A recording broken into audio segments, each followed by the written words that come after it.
de vuelta? ¿Pensaron que así nomás iba a desaparecer? No, señor. Después de la resaca de Año Nuevo, ¿te diste cuenta de que esto sigue siendo tu presidente? No te preocupes, faltan solo 4 años y medio. Haz algo o acostúmbrate a ver cómo destruyen el futuro de tus hijos en tus narices. Pero vamos a empezar con la salud pública. Mucho se está hablando sobre la nueva variante Omicron y cómo es más contagiosa pero menos letal que las otras variantes. Esta semana el número 1 del tenis mundial, Novak Djokovic, fue el centro de la noticia cuando fue impedido de ingresar al Abierto de Australia por no contar con las 2 dosis de la vacuna. Ahora, es cierto que su equipo había gestionado un supuesto pase especial, pero cuando las autoridades de migraciones lo recibieron, el tenista serbio se rehusó a mostrar prueba de vacunación, lo que simplemente hace inviable el ingreso a ese país. Este es el tuit del primer ministro australiano en el que da a entender que las reglas son iguales para todos y que gracias a su estricto control contra el COVID, Australia tiene una de las tasas más bajas de muertes por millón en el mundo. A todo esto, el lagarto Vizcarra ha pedido que lo dejen entrar a Australia para llenar el cupo que deja el serbio. Dice que no habrá problema porque tiene varias dosis de vacunas. Se ha inyectado más que Charly García. Bueno, lo cierto es que Novak Djokovic permanece en un centro de reclusión mientras se resuelve su apelación. A pesar de todo este lío, hoy el número 1 del mundo se ha convertido en un símbolo para los antivacunas. Lo han bautizado con el nombre de Novaks. Lo cierto es que Djokovic ya tuvo COVID, ¿recuerdan esto? Coronavirus, el tenista Novak Djokovic da positivo por COVID-19 tras participar en un torneo que él mismo organizó. Hace poco, en una entrevista por CNN, el doctor Anthony Fauci, el asesor médico en jefe del presidente de los Estados Unidos, admitió que la inmunidad que genera naturalmente el cuerpo al haber sobrevivido un caso de COVID-19 es más potente de lo que se había creído.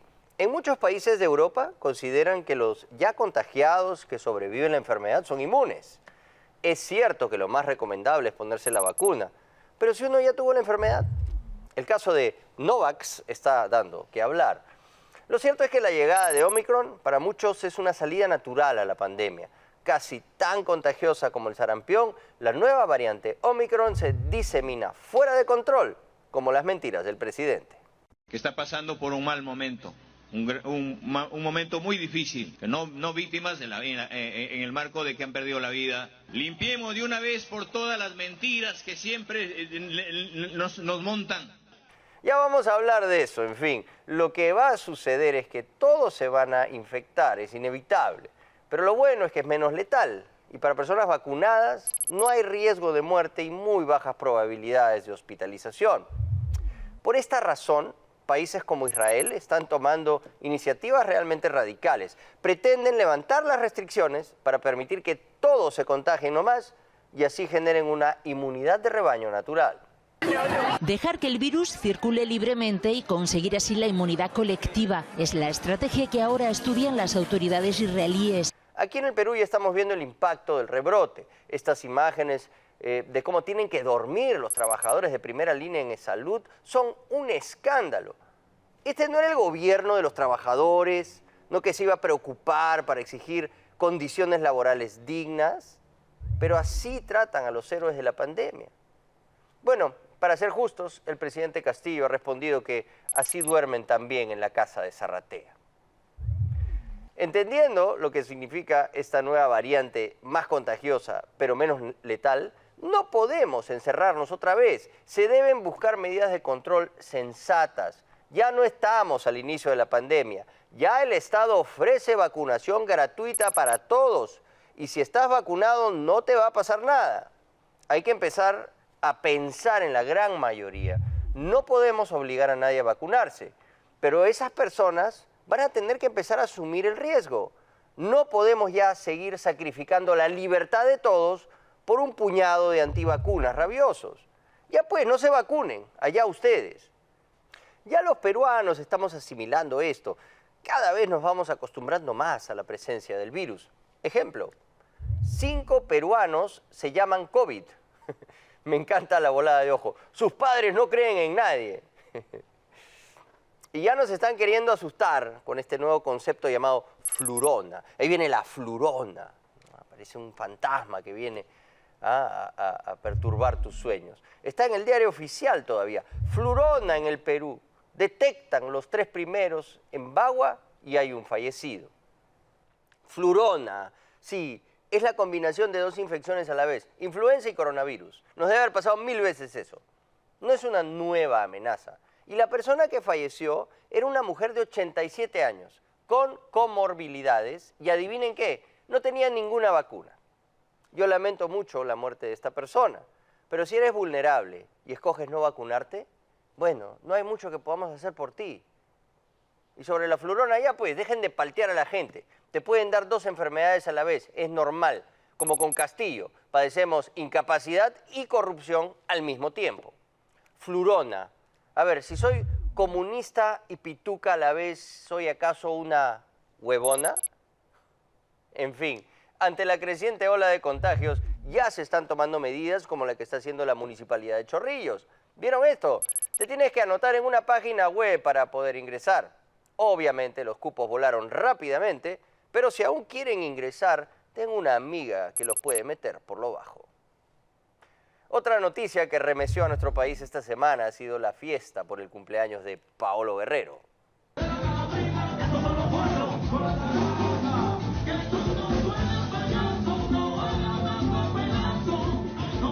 Ah, sí, tenía que ir disfrazado de vaquero. Aquí los compañeros de Paolo cuando lo vieron llegar a la fiesta.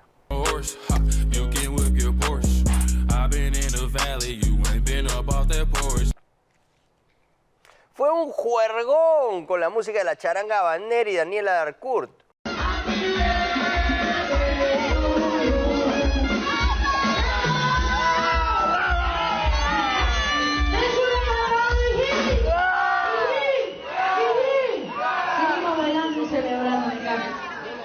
Y también estuvieron otros seleccionados como Yoshimar Yotun.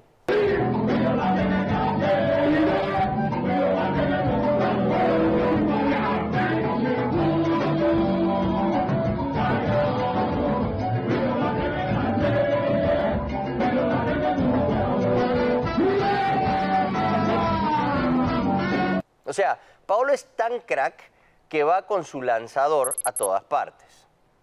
Aquí están Paolo Guerrero y Yoshimar Yotun saliendo de la fiesta. Obviamente, Jefferson Farfán, la yunta, el adú de Paolín, no podía faltar. Aquí con la salsera del momento, Daniela Darcourt. Paolo está fuera de las canchas por ahora, pero hemos visto alarmantes brotes de COVID en equipos de fútbol en el mundo entero. Siguen muy lejos. Sporting Cristal con 13 casos por COVID-19. Otros casos de contagios masivos que se vieron en la Liga 1. Con todos estos contagios, ¿es realmente una buena decisión armar un tono con seleccionados cuando tenemos un partido trascendental con Colombia a fin de mes? No es un buen ejemplo en un país en el que aún sufrimos los estragos de un sistema de salud resquebrajado y precario. Y sí tenemos que tener en mente a los que aún podrían requerir de hospitalización. Pero también es cierto que hay una campaña abierta de vacunación. Ya es decisión de cada uno. Si no te quieres vacunar, eres libre de no hacerlo. Pero no podemos los ciudadanos responsables, que sí creemos en la ciencia, padecer una permanente restricción de nuestras libertades debido a la necedad de un puñado de negacionistas. En ese sentido, Ricardo Gareca se pronunció a propósito de la fiesta de su capital. Eventualmente vamos a tener que llegar a ese momento. Ya van 3 años, tenemos que hacer nuestras vidas también, y Omicron es un rival muy difícil. Bueno, finalmente te contagiaste de COVID, Juan. Sí, la verdad que es una lástima, ¿no? Una tristeza enorme por haber perdido el invicto de hace casi 2 años. Pero bueno, cuando nos hisopamos, obviamente no se dio el resultado que fuimos a buscar. Pero ahora toca recuperarse rápido y la semana que viene ya volver al ruedo. ¿Y te vas con bronca por cómo se dio? No, bronca no. La verdad que toca felicitar a Variante Omicron. Creo que caímos ante el mejor. Tratamos de esquivarlo, pero no pudimos. Se hizo muy cuesta arriba sobre el final, los contactos estrechos te llegaban por todos lados. Y bueno, aguantamos todo lo que pudimos, pero estas variantes son así, ¿no? Es la primera que tienen, te la mandan a guardar. Y sobre Paolo, hay que ver qué consecuencias tiene su fiesta. Al día siguiente fue a la Videna a entrenar como si nada. Se han hecho los exámenes, ojalá no haya contagios en la selección.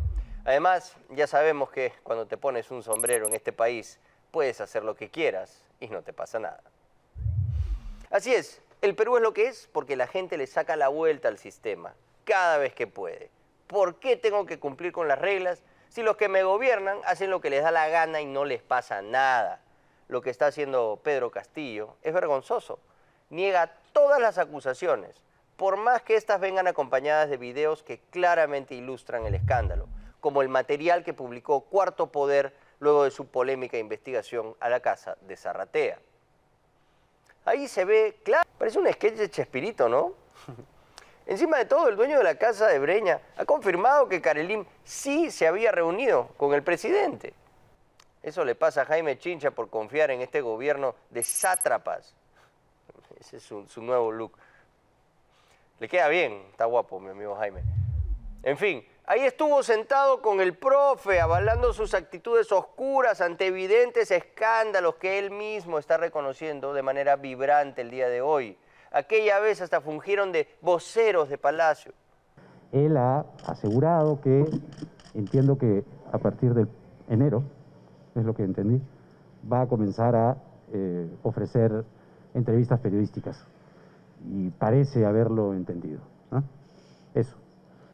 Les mintieron en su cara pelada y ellos se prestaron para ese circo. No van a presentar ninguna lista. También hicieron patinar a la premier Mirta Vázquez, que había jurado y rejurado que iban a entregar la lista de visitantes a la casa de Breña. Les encanta esa palabrita, ¿no? Transparentar. Mi amigo Aldo Mariatti detectó varios verbos de uso frecuente en el léxico caviar en una reciente y muy divertida columna en Perú 21. Ejemplos: articular, hay que articular, es muy importante. Visibilizar, normalizar, forjar, empoderar, zanjar, deslindar, claudicar, estructurar. Son puro floro, hablan huevadas, pero no hacen nada. Y además, ya ni les importan los roches. Saben que están blindados en el Congreso y que los peruanos somos una sarta de imbéciles a los que se les puede robar una y otra vez sin que haya protesta alguna. Entonces, ¿para qué se van a preocupar? Es más, ahora el abogado se ha atrevido a acusar a América Televisión de haber manipulado la secuencia adrede. Escuchen al doctor Eduardo Pachas en Buenos Días, Perú. América ha salido a aclarar las cosas y afirman que entregaron el material completo y sin editar al Ministerio Público el 29 de diciembre del año pasado. O sea, lo que quieren hacernos creer ahora es que Castillo no estaba cuando entró el ministro de Defensa, Juan Carrasco Millones.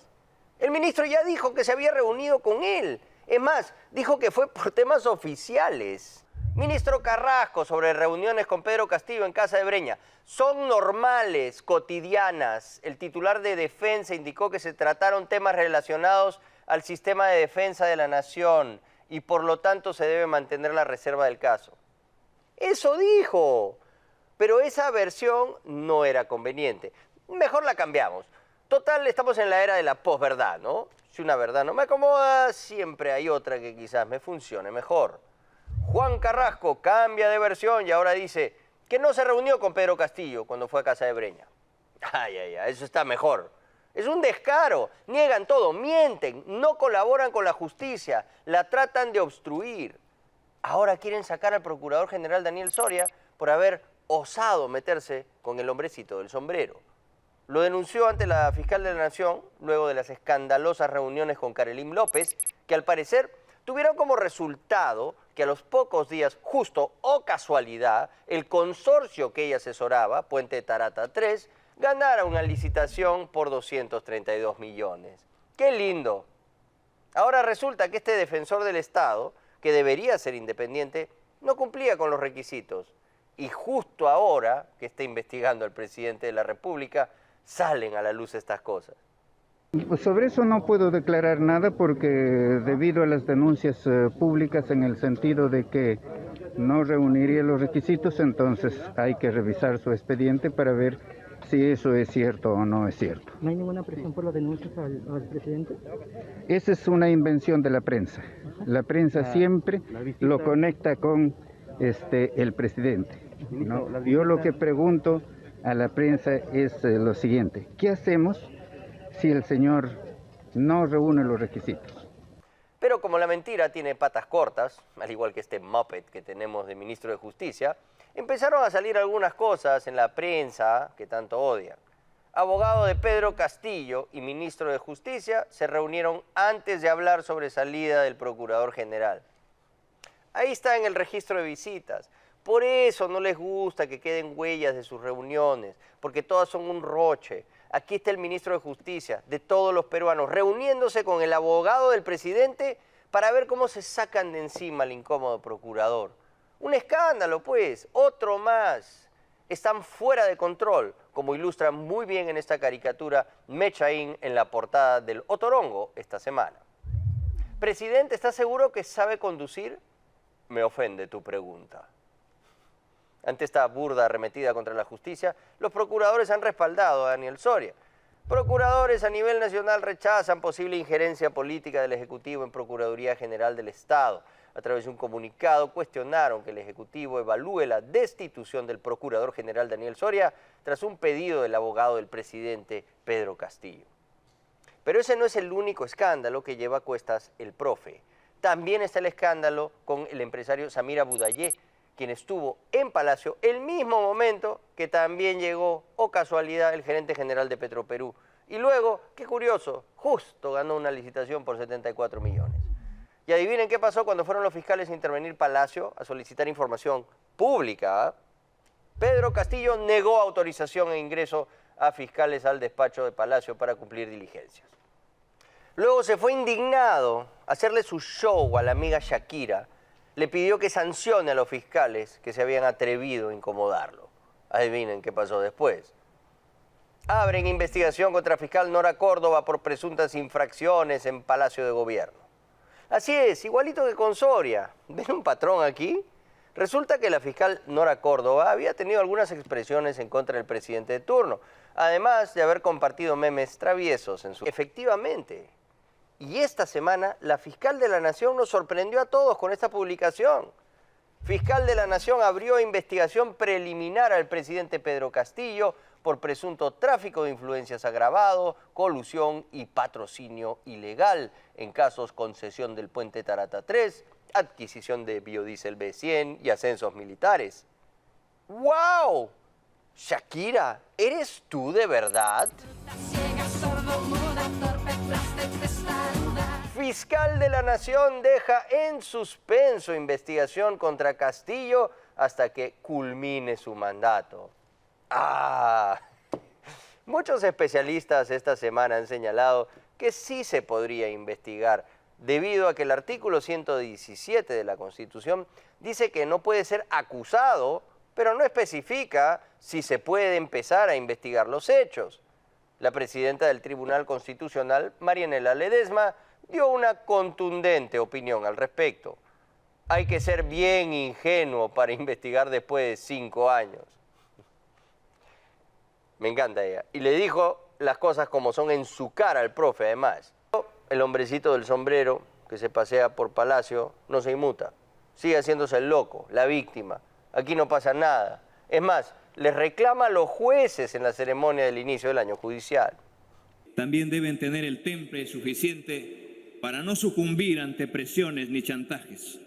Además, ética y moral para rechazar cualquier tipo de dádiva o influencia. El mismo temple que tuvo su secretario general cuando le encontraron $20.000 que hasta ahora no sabe cómo explicar en el ñoba de Palacio de Gobierno, les quiso dar lecciones de ética.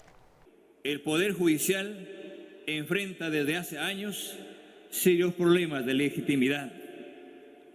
Están en la memoria de los peruanos los casos de corrupción en los que estuvieron involucrados malos jueces que deshonraron a esta institución. Y también está en la memoria de los peruanos, y más fresquita todavía, esta vergonzosa imagen de nuestro presidente vestido de pandillero ingresando a un antro en Breña para negociar contratos debajo del radar de la decencia. Aquí un ejemplo de Eloy Marchán. Y sí, la izquierda es arcaica, limitada y huérfana. Ni siquiera es capaz de reconocer que la gestión de Pedro Castillo es realmente desastrosa y que a la larga beneficiará a los derechosos. Que la diferencia del fujimorismo y sus satélites no tiene ADN corrupto. ¿Cuál es el ADN de Pedro Castillo? ¿No es acaso el candidato de Perú Libre? ¿Qué sabemos de este partido? Fiscalía afirma que Perú Libre se creó para lavar dinero. Pero Pedro no sabía nada, dirán los cojudignos. Él nombró como ministro del Interior a Luis Barranzuela, que había sido abogado de los dinámicos del centro. La mafia que tomó por asalto el gobierno regional de Junín para financiar la campaña del profe. Y él dejó que se escapen. Caso Dinámicos del Centro, advierten responsabilidad política del ministro Luis Barranzuela.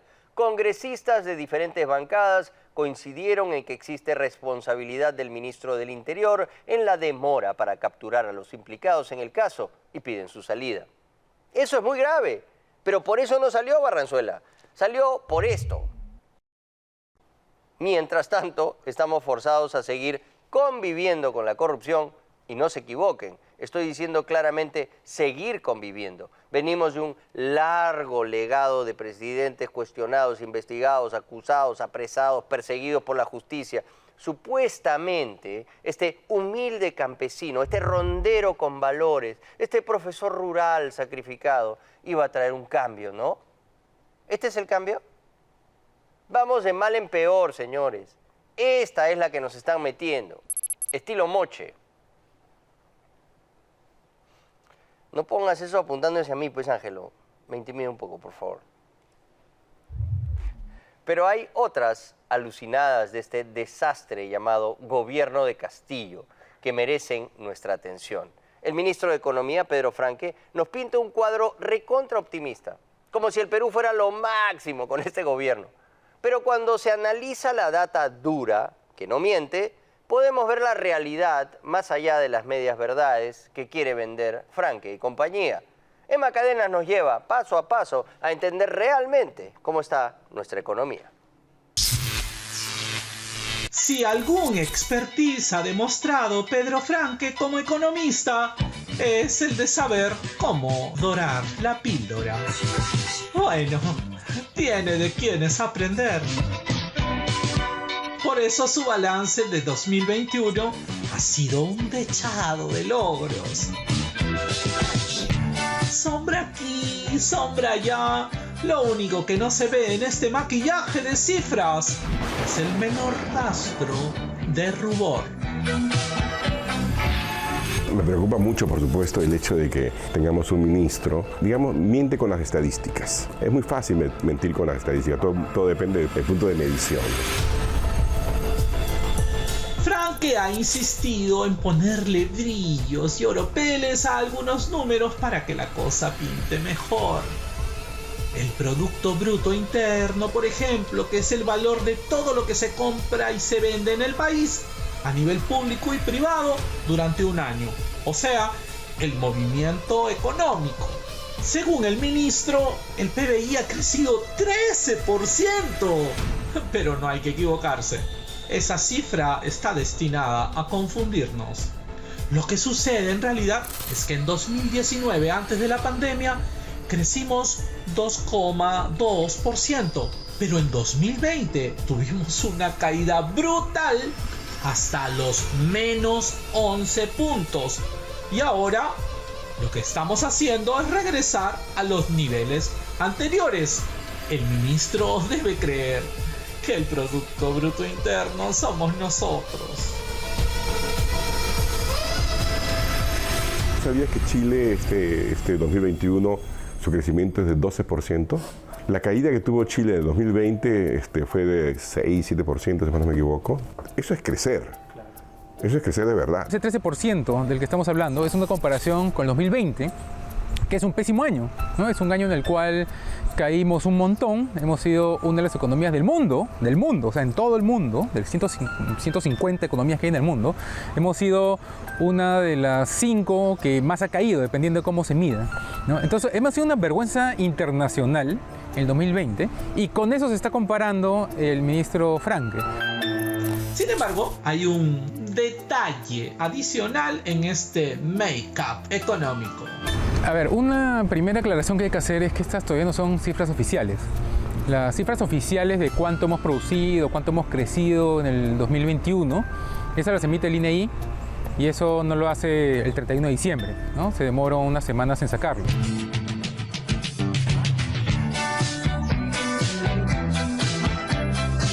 Pero como esos logros parecen insuficientes, acto seguido, el ministro se jamonea del crecimiento de la inversión pública, o sea, de cuánta plata ha gastado el Estado. Bueno, mucha de esta inversión ya estaba, es parte, digamos, de la reconstrucción del norte, es parte de estos programas que tienen con gobiernos a gobiernos, o sea, está preprogramada, eso no se iba a parar nunca, ¿no es cierto? ¿Cómo así, si la inversión pública ha crecido de manera tan fantástica, no creció en el sector en el que tendría que haber crecido? Lo primero tendría que haber crecido el sector salud, la ejecución presupuestal es muy mala. El entusiasmo delirante de Franke llega a su cúspide cuando asegura que la inversión privada creció 35% en 2021. Hay algunos estimados que se hicieron meses antes, que quizás son esos a los que se refiere el ministro Franke, que se hicieron antes de que cierre Las Bambas y antes de que Mirta Vázquez cierre 4 minas porque hizo así.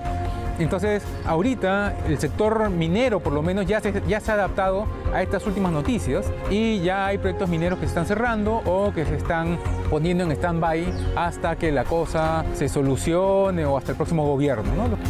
Otra de las maravillas de las que se jacta en su balance es de haber reducido el déficit fiscal, es decir, de que le falte menos dinero para cubrir el presupuesto del Estado. Mira, si la reducción del déficit fiscal fuera por un mejor manejo de los gastos y de los ingresos, etcétera, fantástico. Pero esa reducción tiene una sola explicación, que es la ingente cantidad de recursos que han venido por el sector minero. O sea, no hay otra forma de explicarlo, ¿no? El 60% más o menos del total de los ingresos fiscales vienen de la minería. Si la cosa es tan fantástica, ¿no? ¿Por qué todo el nuevo endeudamiento?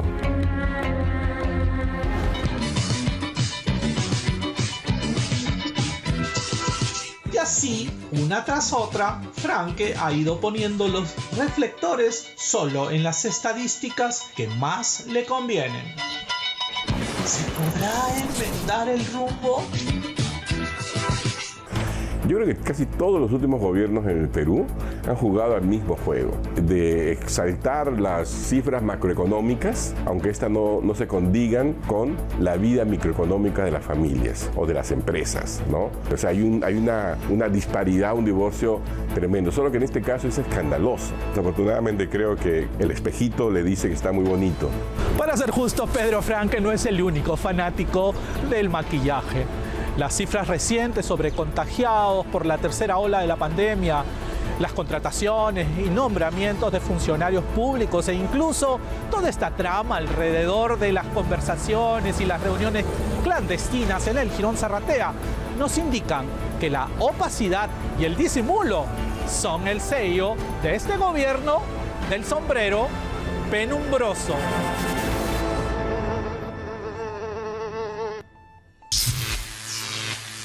Él fue nombrado en febrero del año 2020 por Martín Vizcarra y lo hizo entre gallos y medianoche. Este procurador Soria jamás en su vida ha defendido al Estado peruano en un proceso. Muy bien, ya a esta hora le damos la bienvenida a nuestra invitada, es la doctora Catherine Ampuero, y ella tiene mucha experiencia porque lo ha vivido de cerca, el choque del poder, el problema de la autonomía de los procuradores. Ahora, el caso de Daniel Soria es un poco más complejo, pero vamos a tratar de darle sentido esta noche con la ayuda de nuestra invitada. Bienvenida al programa. Buenas noches y muchas gracias por esta gentil invitación. En primer lugar, hay que dejar en claro que sí se ha hecho evidente que hay una intención del Poder Ejecutivo, a través del ministro de Justicia, Aníbal Torres, de tratar de buscarle algo al Procurador General para destituirlo, para dejarlo sin piso, cuando él ha empezado a incomodar al presidente de la República. Es evidente que este gobierno y el gobierno pasado que nombró a Soria a dedo como Procurador General estaban muy conformes y felices con un procurador que más ha defendido los intereses del gobierno de turno que los intereses del Estado, que finalmente somos todos los peruanos. Y ahora que presentó una denuncia incompleta, que después te te comentaré al respecto, pues obviamente ha incomodado, ¿no? Y como ha incomodado, ya recién quieren revisar si cumple o no los requisitos para su nombramiento, que evidentemente no los cumple, y lo dije del primer día desde que fue nombrado por Vizcarra en el año 2020. Obviamente el contexto en el que estamos viviendo en este momento nos lleva claramente a la conclusión de que lo quieren sacar evidentemente por la denuncia presentada. Claro, además se ha reunido Aníbal Torres con el abogado de Pedro Castillo y después de eso han salido los dos al unísono a reclamar por el supuesto incumplimiento de los requisitos para ser nombrado procurador general, que según lo que nos explica, doctora, sí tiene fundamento.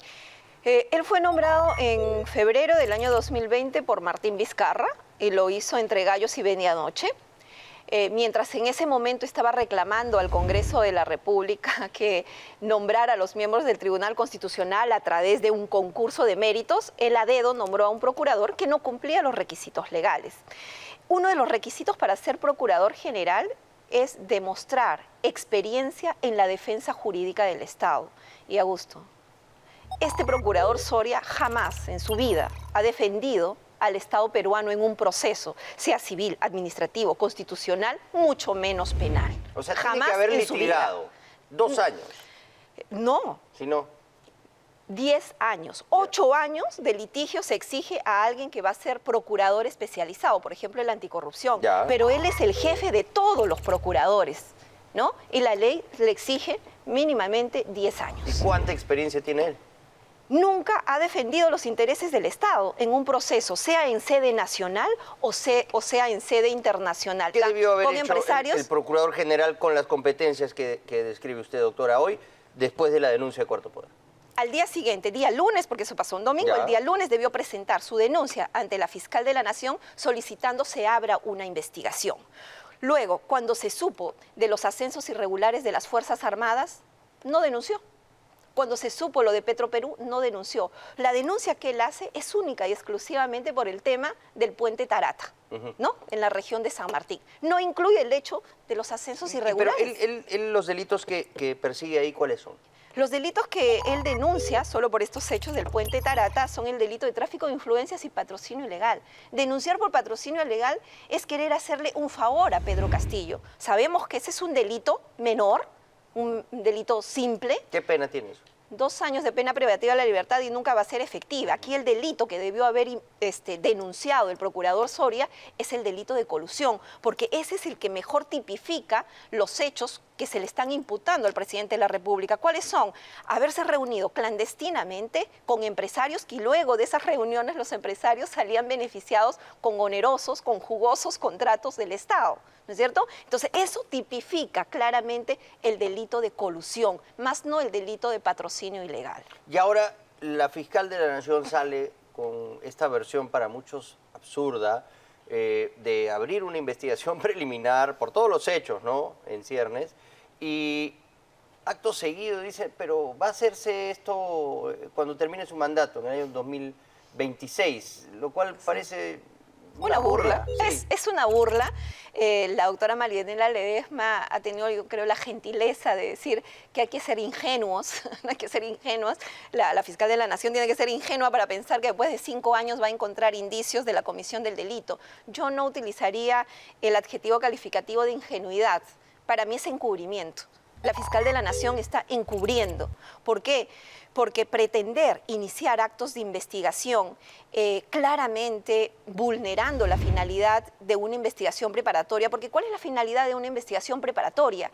Es justamente disponer la realización de actos urgentes e inaplazables que te permitan verificar que efectivamente se cometió el delito, verificar quiénes son los responsables y sobre todo asegurar el material probatorio. 5 años le estás dando al investigado, ¿para qué? Para que pueda destruir material probatorio, para que pueda manipular material probatorio como lo hizo Vizcarra con las visitas de Richard Swim, incluso para que puedas crear material probatorio, vas también llegando a los testigos e investigados para tratar de que ellos cambien su versión cuando sean citados por la Fiscalía, como también pasó en el caso Vizcarra con Miriam Morales y Karen Roca. También le das oportunidad para que muchos testigos e investigados ahora que estamos viviendo en pandemia, Augusto, fallezcan. Pasó con Mamani. Mamani, el excongresista, se llevó información importante a la tumba. Pasó con Maiman, testaferro y amigo de Alejandro Toledo. Pasó con Peter Ferrari, el rey del oro, ¿no? Que se fue a la tumba por la pandemia que estamos viviendo, y hay mucha información que se han ido con ellos y nunca vamos a saber la verdad de esos hechos. Pero nos está recordando, doctora, algo muy importante, que en un caso en que ya estaba involucrada la fiscal de la Nación, Zoraida Ábalos, que ha favorecido, ¿no?, a Martín Vizcarra. Y una cosa más, ella quiso presionar de manera indirecta y sutil, tácita, digamos, al equipo especial para que cedan, ¿no?, la investigación a un fiscal que seguramente era más cómodo para ella y para los intereses de Martín Vizcarra. Y sí, se vio ese comportamiento y eso marcó un nefasto precedente que ahora lo ha vuelto a repetir la fiscal de la Nación. Y dime, el procurador que defiende los intereses del Estado y que es el legitimado para presentar recurso de reconsideración, ¿lo presentó? ¿Lo presentó en la época de Vizcarra? O sea, no lo hizo. En la suspensión de la investigación en ambos casos, él ha podido haber insistido. Por supuesto. También al día siguiente, ahora también. Con el caso Castillo. De estas resoluciones cuestionables de la fiscal de la Nación, donde abre investigación, pero no inicia investigación, que es un engaña muchachos, claro. Los peruanos nos sentimos estafados. Claro. Al día siguiente, día miércoles, el procurador ya debió haber ingresado ese escrito pidiendo una reconsideración a la fiscal de la Nación y exigiendo en aras de nuestro derecho, porque es un derecho ciudadano, el conocer la verdad de los hechos, debió exigir la realización de actos de investigación y es más, debió proponer a la fiscal qué actos de investigación son urgentes, inaplazables y que se deben realizar. Y a su criterio, doctora, ¿qué podría haberle recomendado, entre comillas, a la Por ejemplo, levantamiento del secreto de las comunicaciones es básico y elemental en el caso del presidente Pedro Castillo. Pero porque no se olvide que hay unas conversaciones vía WhatsApp que incluso las presentó el general del ejército peruano, Vizquerro. Pero tenían el WhatsApp del general. Claro. ¿Y pero él qué no cosa ha pueden dicho? ir por el presidente.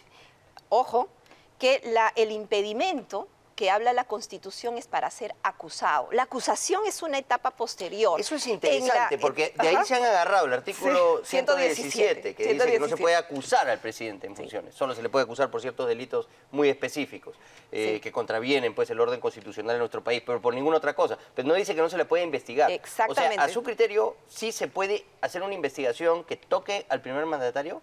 Por supuesto. Pero no se le puede acusar. No se le puede acusar. Lo que pasa ya la es investigación la tienes lista. Los penalistas sí las tenemos claro porque sabemos cuáles son las etapas de un proceso, ¿correcto? La etapa de investigación preliminar es una etapa anterior, es una etapa previa a la acusación. En la etapa de investigación preliminar se tienen que disponer la realización de diligencias que te permitan acopiar, asegurar material probatorio. Y para eso haces levantamiento del secreto de las comunicaciones. En esa etapa es donde se dan los allanamientos, las incautaciones, el levantamiento del secreto bancario, de la reserva tributaria, porque tienes que recopilar pruebas. Si recopilas suficientes pruebas, entonces acusas. Si no recopilas pruebas, archivas. Entonces, aquí, en este momento, en esta etapa, se pueden realizar todas esas diligencias. Y en 5 años, si hay elementos para acusar, se acusa. Se acusa, exactamente, porque esta eso etapa sería lo dura. Correcto, ¿no? Eso sería lo correcto. Y con eso aseguras el material probatorio y ya evitas que el material o las pruebas corran el riesgo, como te decía, de ser destruidos, de ser manipulados, de ser escondidos, que nuestros testigos, pues sus manifestaciones sean recabadas a tiempo. Ahora la fiscal Nora Córdoba, por ejemplo, ella va a seguir con su investigación en contra de Bruno Pacheco, en contra de las otras personas implicadas en estos hechos de corrupción, pero sin embargo no va a poder preguntarles a ellos sobre el presidente de la República, porque la fiscal ha dicho no. Yo no voy a hacer ningún acto de investigación vinculado al presidente. Y Nora Córdoba no lo puede tocar al presidente. Y la han querido sacar también a Nora Córdoba, igual como hacen con Daniel Soria. Al margen de lo digamos, cuestionable de su nombramiento, que ella, ¿es verdad? Podía haber tenido, no, me refiero a la fiscal Nora Córdoba, que ha tenido algunas expresiones no negativas respecto al presidente, pero ella con justa razón dice, yo no estoy investigando al presidente. No lo está. Es que no tiene que investigar la fiscal de la Nación. Yo no tengo competencia. No tiene competencia. Y lo mismo pasó en el caso Richard Swim. Quien estaba a cargo de esta investigación era la fiscal Hani Portuarias, ¿no? Ella realizó todos los actos de investigación.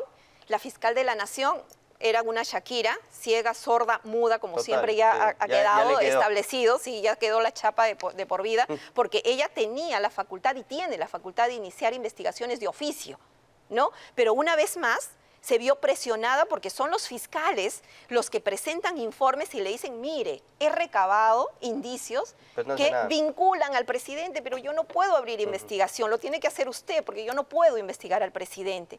Y recién ahí es donde ella, por la presión, ¿no? Ya emite sus disposiciones como para decir, ya abrí, pero automáticamente la meto en un cajón con llave y le pongo por 5 años, ¿no? Que recién voy a iniciar Pero actos de es investigación. increíble, y es un comportamiento que ella demuestra blindar al presidente de turno una y otra vez. Y hay un contrapeso en una democracia, principalmente desde el Congreso, donde ya hay algunas iniciativas para tratar de exigir que la fiscal de la Nación pues haga su trabajo. Ella está cometiendo por lo menos omisión de funciones y por eso el Congreso también podría tomar alguna iniciativa de sanción. Aquí, digamos, lo único que nos queda es el Congreso de la República. Sin embargo, yo no veo a los congresistas empoderados. Yo creo que hay mucho temor, porque siempre está en la gente el tema de un Congreso obstruccionista, un Congreso que busca petardear la gestión del Ejecutivo. Y yo creo que por eso no encontramos congresistas que realmente se quieran poner la camiseta de la justicia en el Perú y presentar ya esta denuncia constitucional en contra de la fiscal Zoraida Ébano. Debería ya hacerse Es que ya la evidencia acto está tan ahí. severo de la denuncia constitucional. Sí, a mí me parece que sí, porque es la segunda vez que lo hace. Sí. Blindó a Vizcarra, ahora blinda a Castillo, ante hechos de corrupción muy graves. Muy evidentes. Y los peruanos tenemos el derecho a saber qué es lo que conocer la pasa verdad. ahí. Sí. Ese es un derecho fundamental y nuestro abogado, el que está llamado por ley a hacer respetar nuestro derecho, es el procurador y no lo está haciendo. Imagínate, con esto que ha hecho la fiscal de la Nación recientemente, y hay un pronunciamiento del defensor del pueblo. Incluso le ha dicho al procurador lo que tiene que hacer, presente su reconsideración. Sí, y no lo sí hace. vi, es increíble, Exacto. papelón. Tenemos el pronunciamiento de la doctora Marianela Ledesma.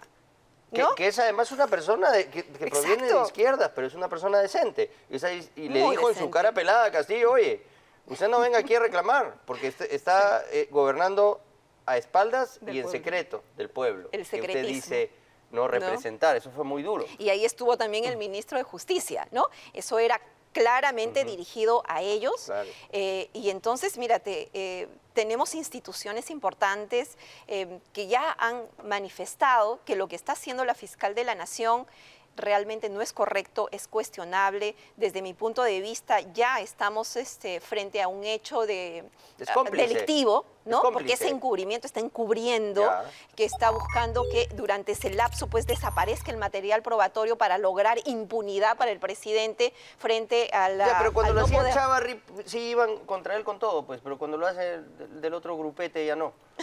No está Ahí bien está eso, el ¿no? otro grupete. Y lo mismo vemos en la Junta Nacional de Justicia. La Junta Nacional de Justicia es muy rápida, muy Para lo que les conviene. eficiente. Exacto, ya ha sacado a varios magistrados en algunas Sí, pero en cuando le algunas cosas muy preguntaron buenas. al nuevo presidente sobre el caso de Pedro Castillo, se metió debajo del escritorio, no quiso Y es responder. más, ahorita tiene en sus manos la Junta una denuncia en contra de Zoraida Ábalos. ¿Lo está tramitando? ¿Lo está haciendo? ¿Cuánto tiempo ya tienen en el cargo y no han llevado a cabo ni un concurso público para la elección de fiscales supremos? En este momento tenemos una Junta de Fiscales Supremos conformado por 2. Ahora tú, ahora yo. Ahora tú. Es increíble eso. Zoraida Ábalos y Pablo Sánchez, Sí. que sabemos que son de la misma línea, digamos, y así pues están perjudicando esta imagen del Ministerio Público. Bueno, que el haga un trabajo del concurso a la Ministerio medida, Público. como fue el concurso para que ascienda a Zoraida Ábalos, precisamente. No sé si usted conoce el caso. Conozco el caso y esa denuncia es la que está en la Junta. Ya, pues. Y no están haciendo nada. ¿Por qué? Porque están cuestionando justamente que hay un cuello blanco que habría intervenido en la elección de Zoraida Ábalos como fiscal suprema y eso no se está investigando. Qué raro, ¿verdad? Bueno, doctora, ha sido un placer tenerla en el programa. Muchas gracias. Muchas gracias a ti. Y es muy importante todo lo que nos ha hecho ver, ¿no? En su verdadera dimensión esta noche respecto del caso del procurador Daniel Soria y todos los intereses que ahí se están moviendo. No es tan simple como parece. Gracias a ti. Muchas gracias. Hacemos una breve pausa y volvemos con más. El 2021 fue el año en el que el sicariato, el robo y la criminalidad en general se desbordó en el Perú. Según la Policía Nacional, el año pasado se reportó más de 500 asesinatos en Lima, 44% a manos de sicarios.